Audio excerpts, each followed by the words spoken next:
अगर आपके परिवार का कोई युवा नौकरी के लिए विदेश जाए और आपको पता लगे कि विदेश में वो दो देशों की लड़ाई में एक देश की सेना में धोखे से शामिल कर लिया गया है और युद्ध में उसे झोंक भी दिया गया है, जहां लड़ना उसकी मजबूरी बन गई है, तो आपकी क्या हालत होगी। ऐसा ही कुछ हुआ है लाख 1.5 लाख रुपए की नौकरी के नाम पर रूस गए हमारे देश के कई युवकों के साथ। ये एक या दो की नहीं, सैकड़ों युवकों की कहानी है। ये नौजवान इन दिनों यूक्रेन रूस युद्ध में बेमतलब फंसे हैं। रूस की सेना ने इन भारतीय युवाओं को यूक्रेन के खिलाफ लड़ने के लिए मोर्चे पर भेज दिया है। वो युद्ध लड़ना नहीं चाहते, वो तो नौकरी करने के नाम पर रूस गए थे ताकि अपने परिवार का भरण पोषण कर सकें। अब ये हमारे देश के नौजवान अपना देश वापस लौटना चाहते हैं और देश के अलग अलग राज्यों में रह रहे उनके परिवार वाले बेहद परेशान हैं।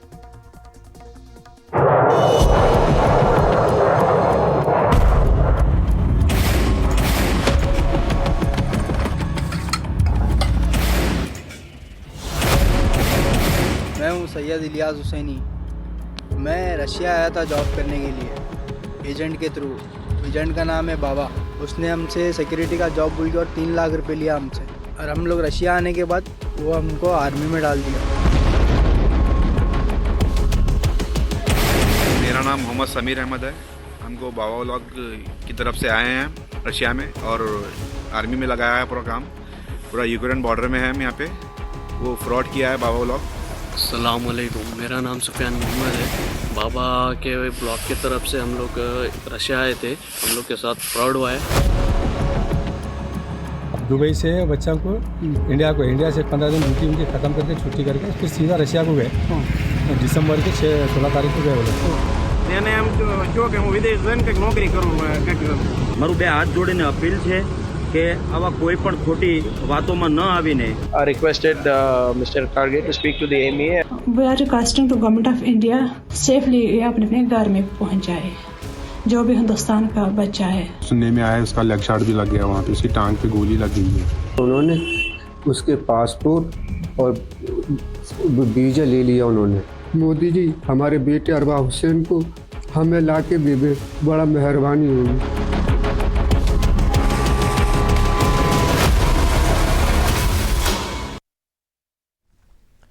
माँ बाप और परिजनों की ये प्रतिक्रियाएं हमारे समाज, हमारे देशवासियों की एक बेहद चिंताजनक तस्वीर दिखाती हैं। आखिर क्यों हम अपने हमवतनों के साथ ही संवेदनहीन हो जाते हैं, युद्ध के नाम पर पैसे और डॉलर कमाने का संगीन अपराध शुरू कर देते हैं। कुछ हरे हरे डॉलर की खातिर कुछ भारतीय एजेंटों ने हमवतनों को ही युद्ध में गलत तरीके से झोंक दिया है। एनडीटीवी की टीम ने देश भर से इनपुट जुटाया है, तो आइए पूरी खबर पर सिलसिलेवार तरीके से एक एक करके नजर डालते हैं। दरअसल रूस यूक्रेन युद्ध में 100 के करीब भारतीयों के भी रूस की ओर से लड़ने की खबर सामने आ रही है।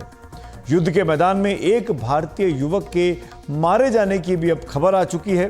उसी के बाद हमें लगा कि पूरी जगह से इनपुट इकट्ठा करना चाहिए और जानना चाहिए कि आखिरकार ये युवक रूस कैसे पहुंचे। कुछ भारतीय इस लड़ाई में गंभीर तौर पर घायल भी हुए हैं। जान गंवाने वाला युवक गुजरात के सूरत जिले का 23 साल का हेमिल अश्विन भाई है, जो 21 फरवरी को इस युद्ध में यूक्रेन के हमले के दौरान मारा गया। जब हमला हुआ तो वो रूस यूक्रेन सीमा पर डोनेट्स्क इलाके में था, लेकिन वो इस दौरान अकेला नहीं था। रूस की सेना की टुकड़ी में कुल 4 भारतीय थे, जिनमें से बाकी 3 बाल बाल बचे हैं। ये तीनों हैदराबाद के थे। इनमें से ही एक भारतीय युवक समीर अहमद ने हमले में हेमिल अश्विन भाई के मारे जाने की जानकारी पहुंचाई। समीर अहमद ने बताया कि हेमिल रूस के मिलिट्री कमांडर के काफ़ी करीब था और वो उस पर विश्वास करते थे। उसने ये भी बताया कि जिस समय यूक्रेन का हवाई हमला हुआ, उस समय वो एक खंदक यानी ट्रेंच खोद रहे थे। जानकारी के मुताबिक उस हमले में एक नेपाली नागरिक भी मारा गया है। समीर अहमद ने बताया कि हमले के बाद उन्होंने हेमिल के शव को एक ट्रक में रख दिया था। उसके बाद शव को कहां ले जाया गया उसे कुछ नहीं पता। हमले में मारा गया युवक हेमिल दिसंबर 2023 में एक सिक्योरिटी हेल्पर के तौर पर रूस गया था, जिसे बाद में रूस की सेना के साथ शामिल कर लिया गया। हमले में मारे जाने से एक दिन पहले ही उसने अपने परिवार से यहाँ हिंदुस्तान में बात की थी। આપણે મારા માસી ભાઈ હતો એને અહીંયા ધંધામાં બહુ એટલું બધું હતું નહીં, એને એમ કહ્યું કે હું વિદેશ જઈને કંઈક નોકરી કરું, કંઈક થોડુંક આમ વ્યવસ્થિત થઈ જાય આપણે. તો એણે યુટ્યુબ ઉપર બધું જોતો હોય વિદેશ જવા માટે એપ્લાય કરતો. 2-3 દેશમાં એણે એપ્લાય કરી પણ એને રિજેક્ટ થયા. તેને આવડું એક ધ્યાનમાં આવ્યું કે આપણે રશિયા વયા જઈએ કે ત્યાં એક આર્મીની હેલ્પરની જોબ છે કે એ આપણે કરી લઈએ કે તો એ કે આપણે કે સારું કે 50,000 પગાર છે પછી કે વધશે કે એમ કરીને એણે એજન્ટ દ્વારા એ નક્કી કર્યું. એને 3 લાખ રૂપિયા આપ્યા એજન્ટને, મુંબઈના એજન્ટ હતા.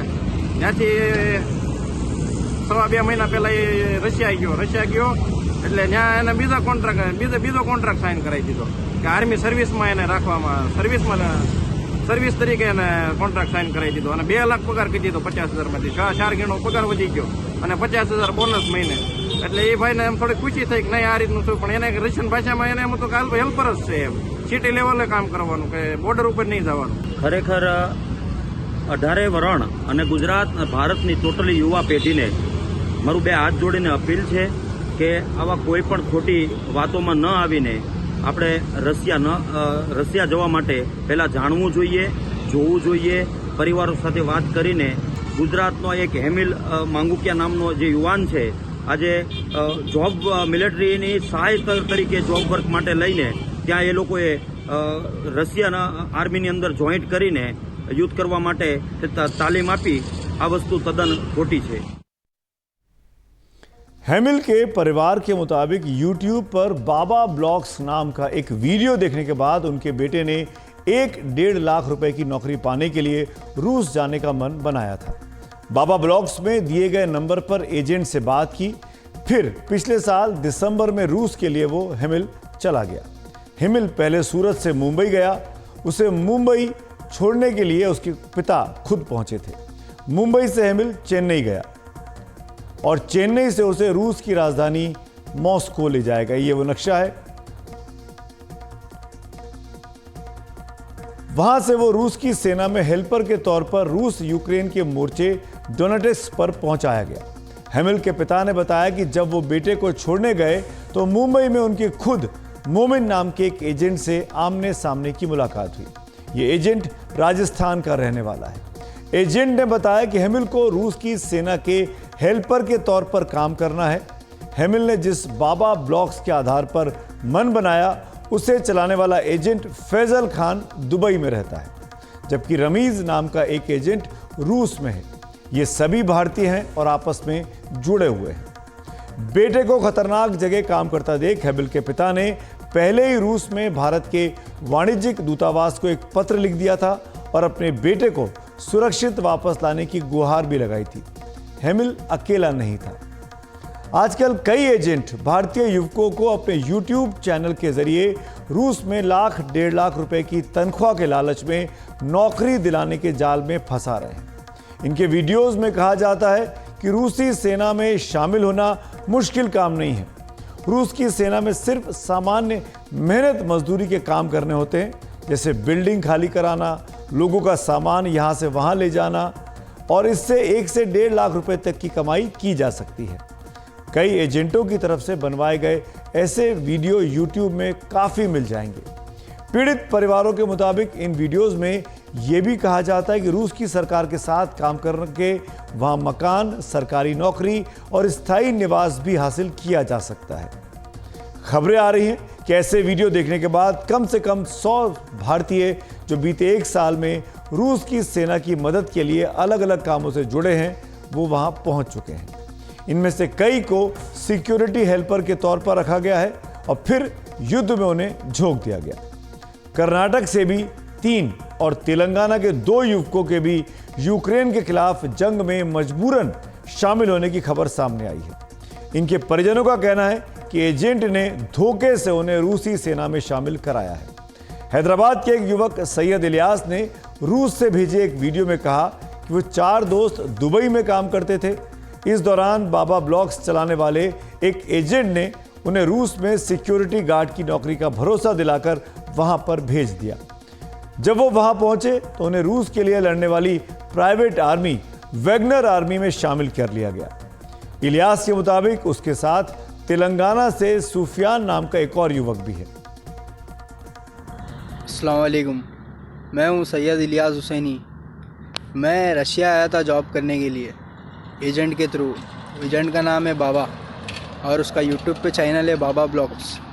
उसने हमको बताया था कि तुम लोग का जॉब रहेगा सिक्योरिटी का। उसने हमसे सिक्योरिटी का जॉब बोल के और 3 लाख रुपए लिया हमसे।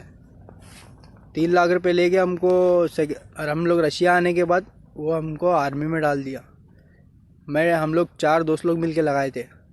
दुबई में उसकी ऑफ़िस है, उसके ऑफ़िस पे जाके बात करके लगाए थे हम लोग। उसने फिर भी बताया कि सिक्योरिटी की जॉब है। इधर आने के बाद हमको मिलिट्री में डाल दिया है। टोटल हम लोग इंडिया से 6 आए थे, 4 हम दोस्त लोग हैं और 2 अननोन हैं, एक गुजरात से और एक कश्मीर से। ये देखो मेरे दोस्त लोग। मेरा नाम मोहम्मद समीर अहमद है। हमको बाबा व्लॉग की तरफ से आए हैं रशिया में और आर्मी में लगाया है पूरा काम। पूरा यूक्रेन बॉर्डर में है हम यहाँ पे। वो फ्रॉड किया है बाबा व्लॉग। बस। अस्सलाम वालेकुम, मेरा नाम सुफियान मोहम्मद है। बाबा के ब्लॉग की तरफ से हम लोग रशिया आए थे। हम लोग के साथ फ्रॉड हुआ है। आपसे गुजारिश है हम लोग को सेव करें। तो देख लिए आप, हम मेरे 2 दोस्त लोग से भी बात हुई है और एक जो मेरा दोस्त है वो हमसे अलग हो चुका है। अभी वो किधर डाला है, उसको क्या है, हमको कुछ पता नहीं है, अता ना पता। तो सुना आपने कैसे एजेंट्स इन मासूम युवकों को बेवकूफ़ बनाते हैं और उनको कुछ पैसों के लालच में, हालांकि इनकी मंशा इन लड़कों की तो यही होती है कि परिवार की मदद करेंगे पैसे कमा के, लेकिन जो एजेंट्स हैं वो कैसे बेवकूफ़ बना रहे हैं। तेलंगाना के हैदराबाद का एक युवक मोहम्मद असफान भी इस तरह 9 नवंबर को रूस भेजा गया। वो पहले हैदराबाद से चेन्नई गया, वहाँ से एजेंट ने उसे पहले शारजाह और फिर 12 नवंबर को मॉस्को भेजा। मोहम्मद असफान के परिवार के मुताबिक एजेंटों ने 13 नवंबर को एक एग्रीमेंट भी साइन करवाया था। उनकी शिकायत है कि एजेंट रमेश और नजील ने उन्हें गुमराह किया है। कर्नाटक के कलबुर्गी जिले के 3 युवक भी इलियास के साथ रूस गए हुए हैं। इलियास के मुताबिक नईम, समीर और नज़ीर नाम के ये युवक दुबई में ही काम करते थे और वहीं उनकी मुलाकात बाबा नाम के इसी एजेंट से हुई। उसने ही उन्हें ज़्यादा तनख्वाह के बहाने से रूस भिजवाया है। बदले में इन 3 से 3 लाख रुपए भी लिए गए। इन सभी के परिवार अब केंद्र और राज्य सरकार से उन्हें वापस बुलाने की मांग कर रहे हैं, गुहार लगा रहे हैं। AIMIM के नेता असदुद्दीन ओवैसी ने भी इस सिलसिले में सरकार को एक खत लिखा है। कर्नाटक सरकार में मंत्री प्रियांक खड़गे ने इन युवकों को वापस बुलाने का भरोसा भी दिलाया है। 4 दोस्त 3 गुलबर्गे के हैदराबाद का, चारों मिलके उधर गए। उनको 3 लाख रुपए लिया। सिक्योरिटी गार्ड का अच्छा है रशिया में, काम अच्छा है, तुम्हारा जॉब अच्छा है। वो लोग तो 4-5 महीने से उनके फॉलोअर में थे। उसके बाद में उन्होंने आगे पीछे होने के बाद में क्या करे, उन्होंने उधर से उधर लेके गया। दुबई से बच्चों को इंडिया से 15 दिन ड्यूटी उनकी ख़त्म करके, छुट्टी करके फिर सीधा रशिया को गए। दिसंबर के 16 तारीख को गए वो लोग। तो 2 महीने होने का था। वहाँ जो है जाने के बाद में एग्रीमेंट क्या बोल के करें, रशियन भाषा में हम नहीं करते एग्रीमेंट। इसको जो है ना फ्रॉड है, हमको समझ में नहीं आ रहा। रशियन भाषा में इंग्लिश में करो आप। तो उन्होंने क्या बोले, वो एजेंट फ़ोन लगा के क्या बोला, नहीं जी आप कॉल करो, सब उनके साथ में हो, मैं उनके साथ में हूँ, मैं मेरे साथ में उन्होंने है, कुछ ऐसा कुछ भी नहीं, तुमको सिक्योरिटी गाड़ी देते बोल के बोले। अब बच्चे चमक गए, भाई यहाँ हम 3-3 लाख रुपए लगा गए मम्मी पापा को। अब वहाँ का सिचुएशन क्या है, बच्चों के साथ में हमारा फ्रॉड हो गया है। जो फ्रॉड करे कौन, बाबा ब्लॉग। हमको रशियन गवर्नमेंट से, वहाँ की आर्मी से हमको कुछ टेंशन नहीं है। सिर्फ वहाँ से गुजारिश है, रिक्वेस्ट है कि हमारे बच्चों को इन्होंने जो सिक्योरिटी गार्ड बोल के इसमें ले जाकर ट्रेनिंग दे रहे हैं। मिलिट्री में हमको वो नहीं होना। हमारे बच्चे, हमारे मोदी सरकार से भी रिक्वेस्ट है, हमारे देश के जो भी बच्चे गए सो है जो फ्रॉड करके 10-12 बच्चे ऑलरेडी उनके हैं इसमें चुंगल में। Yes, I believe not only Kalburgi but also Telangana. Apparently, they have been duped and conned into waging a war in Ukraine and Russia. This has come to our notice, and we have, as per the protocol, the district officer has brought this to the notice of the state MEA grievance this thing, and I've also requested Mr. Karge to speak to the MEA and also write to the MEA to safeguard the interests of not only people from Kalburgi and Telangana but all the people who have been conned into waging this war. ऐसे एजेंटों के चक्कर में जम्मू कश्मीर के एक परिवार का बेटा भी पड़ गया है। पुलवामा के पोशवान इलाके का ये परिवार अब अपने बेटे आज़ाद यूसुफ के लिए परेशान है। 31 साल के आज़ाद यूसुफ ने बाबा ब्लॉग्स नाम का YouTube चैनल देखा। जिसमें रूस में नौकरियों का विज्ञापन दिया गया था। आज़ाद यूसुफ ने इसके आधार पर अप्लाई कर दिया, उसे नौकरी के लिए चुना गया, जिसके बाद वो 14 दिसंबर को दुबई चला गया। वहां से उसे रूस भेजा गया और अब वो रूस यूक्रेन सीमा पर मोर्चे पर फंसा हुआ है। उसके परिवार का कहना है कि उसे युद्ध में शामिल होने पर मजबूर किया जा रहा है। आज़ाद यूसुफ ट्यूबवेल खोदने में माहिर था और उसे उम्मीद थी कि उसका यह हुनर नौकरी में उसके काम आएगा। अब उसका परिवार सरकार से मांग कर रहा है कि वो दखल दे और आज़ाद यूसुफ को भारत वापस लाने का इंतजाम करे। We are requesting to government of India कि इनका सेफ रिटर्न हो जाए, सेफली ये अपने अपने घर में पहुंच जाए। जो भी हिंदुस्तान का बच्चा है, सारे हिंदुस्तान के बच्चे सेफली घर पहुंचे। इसका वीज़ा लग गया था किचन हेल्पर, तो वो वहाँ पे पहुँच गया था किचन हेल्पर के थ्रू। उसके बाद में उसको राशन फ्रंट लाइन पे लगा दिया गया वहाँ पे। तो अब उसकी जो है लगते हैं सुनने में आया उसका लेग शॉट भी लग गया वहाँ पे, उसकी टांग पे गोली लग गई है। अब हम यही मिनिस्ट्री ऑफ अफेयर से यही बोलते हैं कि प्लीज़ इसको वापस कर दो, ताकि इसकी जो फैमिली है भी रो रही है, सब लोग पूरे गाँव में मातम छाया हुआ है। तो आपने देखा गुजरात के लड़के, आंध्र प्रदेश के लड़के, तेलंगाना के लड़के और कश्मीर के लड़के भी इस वक्त फंसे हुए हैं इन एजेंट्स के चक्कर में, उस युद्ध में जिसमें इनका कोई लेना देना नहीं है। कश्मीर के एक और किस्सा आपको दिखाते हैं। कश्मीर के ही करना इलाके का एक और युवक जहूर अहमद शेख भी ऐसे एजेंट्स के चक्कर में पड़कर रूस पहुंच चुका है। रूस में नौकरी दिलाने के नाम पर एजेंटों के इस जाल में देश के हर इलाके के युवक इस वक्त फंसे हैं। उत्तर प्रदेश के कासगंज का एक युवक अबरार हुसैन भी बाबा ब्लॉग्स नाम के यूट्यूब चैनल के जरिए ही इस जाल में वो भी फंसा है। वो दुबई निवासी फैजल और मुंबई निवासी सुफियान के संपर्क में आया। एजेंटों ने नौकरी दिलाने के लिए 3 लाख रुपए मांगे। अबरार और उसके पिता ने इस पैसे के लिए बैंक से कर्जा लिया। 11 नवंबर को अबरार दिल्ली से चेन्नई और चेन्नई से होते हुए मॉस्को पहुंचा। उसके बाद उसके साथ हैदराबाद और जम्मू कश्मीर के भी 2 युवक गए। अबरार के पिता के मुताबिक एजेंटों ने उनसे रूसी भाषा में एक एग्रीमेंट भी कराया है। बेटा हेल्पर का काम करने गया था, लेकिन रूस की सेना ने उसे ट्रेनिंग देकर रूस यूक्रेन की सीमा पर तैनात कर दिया है। आनाकानी करने पर पासपोर्ट और वीज़ा जब्त कर लिया जाता है। वो जब लड़ाई में घायल होकर अस्पताल पहुंचा तो 2.5 महीने बाद अपने परिवार से संपर्क कर सारी जानकारी दी। परिवार अब परेशान है और उसे वापस लाए जाने की मांग कर रहा है। मेरा बेटा अरबाब हुसैन 11 नवंबर 2023 को एक बाबा ब्लॉक करके एजेंट है, वो उसको लेकर गए मॉस्को, रूस की राजधानी है, और उनको जॉब बताई थी लेबर की, हेल्परी जिसको बोलते हैं उसकी।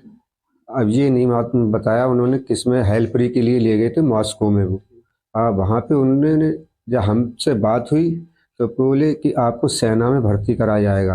तब उसने बेटे ने मना किया, सेना में हम नहीं जाएंगे, हम सेना के लिए नहीं आए हैं, हम एक हेल्परी के लिए लेके आए हो आप, हम हेल्परी की करेंगे।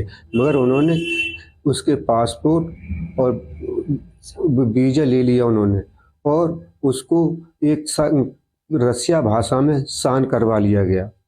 और उसको फिर उसके बाद हमारी कोई उससे बात नहीं हुई। फिर 2.5 महीने बाद उसकी एक कॉल आई थी, उसमें उसने अपने को बताया कि मैं घायल हो गया हूँ, और फिर उसके बाद हमारा संपर्क नहीं हो पा रहा है। हमें प्राइम मिनिस्टर मोदी जी से दरख्वास्त है कि वो हमारे बेटे को ले आए। उनको पूरी दुनिया में सब उनका बहुत ही बोलबाला है, हमारे प्रधानमंत्री हमारे हिंदुस्तान का। भगवान करे तो हमारे मोदी जी हमारे बेटे अरबाब हुसैन को हमें ला के दे दे, बड़ा मेहरबानी होगी। रूस के अपने लोग तो रूस की लड़ाई में शामिल नहीं हो रहे हैं, तो रूस की सेना इस तरीके से गफलत फैलाकर, कन्फ्यूज़न फैलाकर, गलत बयानी कर एजेंटों के मार्फत गरीब परिवारों के बच्चों पर इस तरीके से दबाव बनाती है, उनको रूस बुलाती है और फिर झांसा देकर सेना में शामिल कर देती है। भारत के अलावा पड़ोसी मुल्कों के भी ऐसे तमाम लोग हैं जो गलत तरीके से इस वक्त रूस की सेना में फंसे हुए हैं। साफ है कि देश भर में कई राज्यों में ऐसी कई युवक नौकरी के नाम पर एजेंटों के जाल में फंसकर रूस पहुंचे हुए हैं और अब युद्ध के मोर्चे पर फंस गए हैं। उनके परिवारों की ओर से भारत सरकार से मांग की जा रही है कि उन्हें रूस से वापस लाने का इंतजाम किया जाए। विदेश मंत्रालय ने आज कहा कि भारत इस मुद्दे पर रूस के संपर्क में है। We have an understanding something like 20 odd people are stuck. We are trying our level best for their early discharge. We have issued 2 statements which you saw. We've also told people not to venture in the war zone or get caught into situations which are difficult. So that is where it is. We are trying our best, and we are in regular touch with Russian authorities, both here in New Delhi and also in Moscow. And we are trying to do our best. We are deeply committed for the welfare of all our Indians. विदेश मंत्रालय के बयान से उन परिवारों को उम्मीद बंधी है जिनके बच्चे रूस में फंसे हैं। हो सकता है आने वाले दिनों में भारत सरकार की इन कोशिशों का असर भी दिखाई दे, लेकिन इससे भी ज्यादा जरूरी यह है कि नौकरी के नाम पर झांसा देकर आम युवकों को धोखा देने वाले एजेंट्स पर कानूनी कार्रवाई हो, ताकि आगे कोई और युवक उनके झांसे में न आने पाए।